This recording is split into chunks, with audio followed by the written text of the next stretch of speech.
കത്തോലിക്ക സഭയുടെ മതബോധ ഗ്രന്ഥം ഖണ്ഡിക 385. ദൈവം അനന്ത നന്മയാണ്, അവിടുത്തെ എല്ലാ പ്രവൃത്തികളും നല്ലവയാണ്. എങ്കിലും വേദനയുടെയോ പ്രകൃതിയിലെ തിന്മകളുടെയോ അനുഭവത്തിൽ നിന്ന് ആർക്കും രക്ഷപ്പെടാനാവില്ല. ഇവ പ്രകൃതി സൃഷ്ടികൾക്കുള്ള പരിമിതികളുമായി ബന്ധപ്പെട്ടവയായി തോന്നുന്നു. ആർക്കും രക്ഷപ്പെടാനാവില്ല. പ്രത്യേകിച്ച് ധാർമ്മിക തിന്മ എന്ന പ്രശ്നത്തിൽ നിന്ന് എവിടെ നിന്നാണ് തിന്മ വരുന്നത്, തിന്മ എവിടെ നിന്ന് വരുന്നുവെന്ന് ഞാൻ അന്വേഷിച്ചു. ഒരു ഉത്തരവും എനിക്ക് കിട്ടിയില്ല എന്ന് വിശുദ്ധ ആഗസ്തീനോസ് പ്രസ്താവിക്കുന്നു. ആഗസ്തീനോസിന് തൻ്റെ വേദനാജനകമായ ദൈവാന്വേഷണത്തിന് ഉത്തരം ലഭിച്ചത് അദ്ദേഹം ജീവിക്കുന്ന ദൈവത്തിലേക്ക് തിരിഞ്ഞപ്പോഴാണ്. തിന്മയുടെ രഹസ്യം അനാവൃതമാകുന്നത് ഭക്തിയുടെ രഹസ്യത്തിൻ്റെ വെളിച്ചത്തിൽ മാത്രമാണ്. ക്രിസ്തുവിനോട് വെളിപ്പെടുത്തപ്പെട്ട ദൈവസ്നേഹം പാപത്തിൻ്റെ വ്യാപ്തിയും അതേസമയം ദൈവകൃപയുടെ അതിസമൃദ്ധിയെയും വെളിപ്പെടുത്തി. അവിടുന്ന് മാത്രമാണ് തിന്മയുടെ മേൽ വിജയം നേടിയവൻ. അതിനാൽ അവിടുന്ന് നമ്മളുടെ വിശ്വാസ ദൃഷ്ടികൾ ഉറപ്പിച്ചുകൊണ്ടായിരിക്കണം തിന്മയുടെ ഉൽപ്പത്തിയെപ്പറ്റിയുള്ള പ്രശ്നത്തെ സമീപിക്കുന്നത്. പാപം വർദ്ധിച്ചെടുത്ത് കൃപാവരം അതിസമൃദ്ധമായ പാപമെന്ന യാഥാർത്ഥ്യം. മനുഷ്യ ചരിത്രത്തിൽ പാപത്തിൻ്റെ സാന്നിധ്യമുണ്ട്. അതിനെ അവഗണിക്കുവാനോ ഇരുണ്ട ഈ യാഥാർത്ഥ്യത്തിന് മറ്റു പേരുകൾ നൽകുവാനുള്ള ശ്രമം വിഫലമാണ്. പാപം എന്താണെന്ന് ഗ്രഹിക്കുവാനുള്ള ശ്രമത്തിൽ ആദ്യമായി മനുഷ്യന് ദൈവത്തോടുള്ള ഗാഢബന്ധം അംഗീകരിക്കണം. ഈ ബന്ധത്തിലല്ലാതെ പാപമെന്ന തിന്മയുടെ മറ മാറ്റി അതിൻ്റെ യഥാർത്ഥ രൂപം ദർശിക്കുന്നതിന് നമുക്ക് സാധിക്കുകയില്ല. ദൈവനിഷേധവും അവിടത്തോടുള്ള എതിർപ്പുമാണ് മനുഷ്യൻ്റെ ജീവിതത്തിലും ചരിത്രത്തിലും ഒരു ദുർവഹ ഭാരമായി എന്നും വർത്തിക്കുന്ന പാപത്തിൻ്റെ യഥാർത്ഥ സ്വഭാവം. ദൈവാവിഷ്കരണത്തിൻ്റെ വെളിച്ചത്തിൽ മാത്രമേ പാപമെന്ന യാഥാർത്ഥ്യത്തിന്, വിശിഷ്യ ഉത്ഭവത്തിലെ പാപത്തിന് വിശദീകരണം നൽകാൻ സാധ്യമാകൂ. ദൈവത്തെക്കുറിച്ച് വെളിപാട് നൽകുന്ന അറിവ് കൂടാതെ പാപത്തിൻ്റെ യഥാർത്ഥ സ്വഭാവം ഗ്രഹിക്കുന്നതിന് നമുക്ക് സാധിക്കുകയില്ല. അതുപോലെ പാപത്തെ കേവലം വളർച്ചാ സംബന്ധമായ വൈകല്യമായും മാനസിക ദൗർബല്യമായും ഒരു അബദ്ധമായും അപര്യാപ്തമായ സാമൂഹ്യ വ്യവസ്ഥയുടെ അനിവാര്യ ഫലമായും മറ്റും വ്യാഖ്യാനിക്കാൻ പ്രലോഭിതരാകും. മനുഷ്യനെ സംബന്ധിച്ചുള്ള ദൈവിക പദ്ധതിയിലൂടെ, അറിവിലൂടെ മാത്രമേ സൃഷ്ടികളായ വ്യക്തികൾ ദൈവത്തെ സ്നേഹിക്കുന്നതിനും അന്യോന്യം സ്നേഹിക്കുന്നതിനുമായി ദൈവം അവർക്ക് നൽകിയ സ്വാതന്ത്ര്യത്തിൻ്റെ ദുരുപയോഗമാണ് പാപമെന്ന് നമുക്ക് ഗ്രഹിക്കാൻ സാധിക്കും. ഉത്ഭവ പാപം കാതലായ ഒരു വിശ്വാസ സത്യം. ദൈവാവിഷ്കരണത്തിൻ്റെ പുരോഗതിക്കനുസൃതമായി പാപമെന്ന യാഥാർത്ഥ്യം കൂടുതൽ വ്യക്തമാകുന്നു. പഴയ നിയമകാലത്തെ ദൈവജനത ഉൽപ്പത്തി പുസ്തകത്തിലെ മനുഷ്യൻ്റെ പതന വിവരണത്തിൻ്റെ വെളിച്ചത്തിൽ മനുഷ്യാവസ്ഥയുടെ വേദന മനസ്സിലാക്കുവാൻ ശ്രമം നടത്തിയെങ്കിലും അതിൻ്റെ ആത്യന്തിക അർത്ഥം ഗ്രഹിക്കുന്നതിന് അവർക്ക് കഴിഞ്ഞിരുന്നില്ല. കാരണം യേശുക്രിസ്തുവിൻ്റെ മരണോത്ഥാനങ്ങളുടെ വെളിച്ചത്തിൽ മാത്രമേ ഇത് സുഗ്രാഹ്യമാകൂ. പാപത്തിൻ്റെ പ്രഭവമായി ആദത്തെ മനസ്സിലാക്കുന്നതിന് കൃപാവരത്തിൻ്റെ പ്രഭവമായി ക്രിസ്തുവിനെ മനസ്സിലാക്കണം. പുനരുത്ഥാനം ചെയ്ത ക്രിസ്തുവിന് അയക്കപ്പെട്ട പരിശുദ്ധാത്മാവായ സഹായകൻ സമാഗതനായത് ലോകരക്ഷകൻ ആരാണെന്ന് വെളിപ്പെടുത്തിക്കൊണ്ട് പാപത്തിൻ്റെ പേരിൽ ലോകത്തെ കുറ്റപ്പെടുത്തുവാൻ വേണ്ടിയാണ്. യേശു സർവ്വ മനുഷ്യരുടെയും രക്ഷകനാണ്. എല്ലാവർക്കും രക്ഷ ആവശ്യമാണ്. ക്രിസ്തുവിലൂടെ എല്ലാവർക്കും രക്ഷ നൽകപ്പെടുന്നു. ഈ സദ്വാർത്തയുടെ മറുവശമാണ് ഉത്ഭവ പാപത്തെ സംബന്ധിക്കുന്ന പ്രബോധനം എന്ന് പറയാം. ക്രിസ്തു രഹസ്യത്തെ വികലമാക്കിക്കൊണ്ട് മാത്രമേ ഉത്ഭവ പാപത്തെക്കുറിച്ചുള്ള വെളിപാടിനെ അനുചിതമായി തിരുത്തുവാൻ നമുക്ക് കഴിയുകയുള്ളൂവെന്ന് ക്രിസ്തുവിൻ്റെ മനോഭാവമുള്ള സഭയ്ക്ക് വളരെ നന്നായി അറിയാം. പതനവിവരണം മനസ്സിലാക്കേണ്ട വിധം. പതനവിവരണത്തിൽ ഉൽപ്പത്തി 3-ാം അധ്യായം ആലങ്കാരിക ഭാഷയാണ് ഉപയോഗിച്ചിരിക്കുന്നത്. എങ്കിലും മാനവ ചരിത്രത്തിൻ്റെ തുടക്കത്തിൽ നടന്ന ഒരു പുരാതന സംഭവത്തെ അത് ഉറപ്പിച്ചു പറയുന്നു. നമ്മുടെ ആദ്യ മാതാപിതാക്കന്മാർ സ്വതന്ത്രമായി ചെയ്ത ആദ്യ പാപം മാനവ ചരിത്രത്തിന് മുഴുവൻ ക്ഷതമേൽപ്പിച്ചുവെന്ന് വെളിപാട് വഴി നമുക്ക് വിശ്വാസപരമായ സ്ഥിരീകരണം ലഭിച്ചിരിക്കുന്നു. മാലാഖമാരുടെ പതനം. ദൈവഹിതത്തിനെതിരായി നമ്മുടെ ആദ്യ മാതാപിതാക്കന്മാർ എടുത്ത തീരുമാനത്തിൻ്റെ പിന്നിൽ വഞ്ചനാത്മകവും ദൈവവിരുദ്ധവുമായ ഒരു സ്വരം, അവരെ മരണത്തിൽ നിന്ന് വീഴ്ത്തുന്ന അസൂയാലകർഷമായ ഒരു സ്വരം പതിയിരിക്കുന്നു. വിശുദ്ധ ലിഖിതവും സഭാ പാരമ്പര്യവും ഈ സ്വരത്തിന് ഹേതുവായ യാഥാർത്ഥ്യത്തിൽ നിബന്ധിച്ച മാലാഖിയായി തിരിച്ചറിയുന്നു. സാത്താൻ, പിശാച് എന്ന പേരുകളിൽ അവൻ അറിയപ്പെടുന്നു.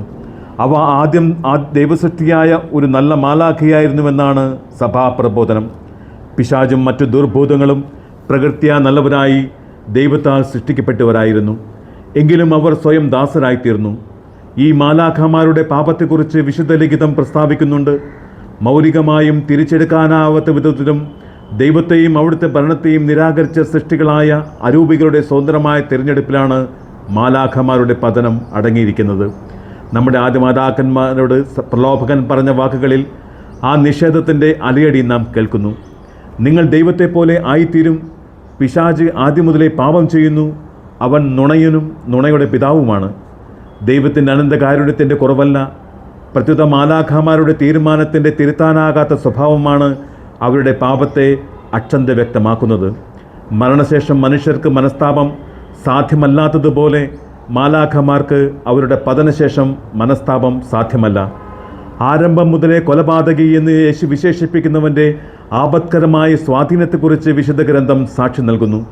പിതാവിൽ നിന്ന് യേശു സ്വീകരിച്ച ദൗത്യത്തിൻ്റെ നിർവഹണത്തിൽ നിന്ന് അവിടുത്തെ വ്യതിചലിപ്പിക്കാൻ ശ്രമിക്കുക പോലും ചെയ്തവനാണ് അവൻ. ദൈവപുത്രൻ്റെ ആഗമന ഉദ്ദേശം തന്നെ പിശാചിൻ്റെ പ്രവർത്തനങ്ങളെ നശിപ്പിക്കുന്നതായിരുന്നു. ഫലത്തിൽ പിശാചിൻ്റെ പ്രവൃത്തികളിൽ ഏറ്റവും ഗൗരവമേറിയത് ദൈവത്തെ ധിക്കരിക്കാൻ മനുഷ്യനെ പ്രേരിപ്പിച്ച വഞ്ചനാപൂർണമായ പ്രലോഭനമായിരുന്നു. എങ്കിലും പിശാചിൻ്റെ ശക്തി അനന്തമല്ല. അവൻ ഒരു സൃഷ്ടി മാത്രമാണ്.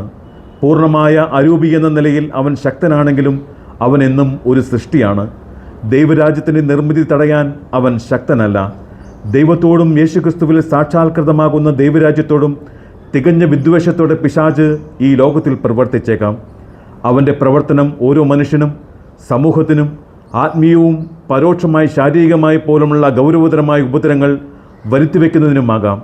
എന്തിനും പിശാചിനെ അവൻ്റെ ദുഷ്പ്രവർത്തനത്തിന് അനുവദിക്കാറുണ്ട്.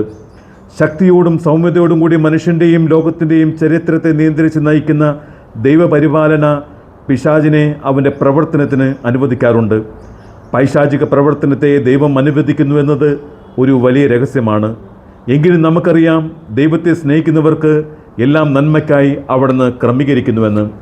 ഉത്ഭവ പാപം, സ്വാതന്ത്ര്യത്തിൻ്റെ പരീക്ഷണം. ദൈവം മനുഷ്യനെ തൻ്റെ ഛായയിൽ സൃഷ്ടിച്ച് തൻ്റെ സൗഹൃദത്തിൽ സ്ഥാപിച്ചു.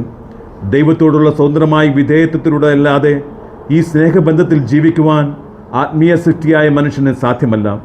നന്മ തിന്മകളുടെ അറിവിൻ്റെ വൃക്ഷത്തിൽ നിന്ന് ഭക്ഷിക്കരുത് എന്ന വിലക്ക് ഇക്കാര്യം വ്യക്തമാക്കുന്നു. ഈ വൃക്ഷത്തിൻ്റെ ഫലം ഭക്ഷിക്കുന്ന ദിവസം നീ തീർച്ചയായും മരിക്കും. നന്മ തിന്മകളുടെ അറിവിൻ്റെ വൃക്ഷം പ്രതീകാത്മകമായി ദ്യോതിപ്പിക്കുന്നത് സൃഷ്ടി എന്ന നിലയ്ക്കുള്ള മനുഷ്യനെ മറികടക്കാനാവാത്ത പരിമിതികളെയാണ്. ഈ പരിമിതികളെ സ്വതന്ത്രമായി അംഗീകരിച്ചുകൊണ്ട് ആത്മവിശ്വാസത്തോടുകൂടെ ഇവയെ ആദരിക്കേണ്ടതുണ്ട്. മനുഷ്യൻ തൻ്റെ സൃഷ്ടാവിനെ ആശ്രയിക്കുന്നു.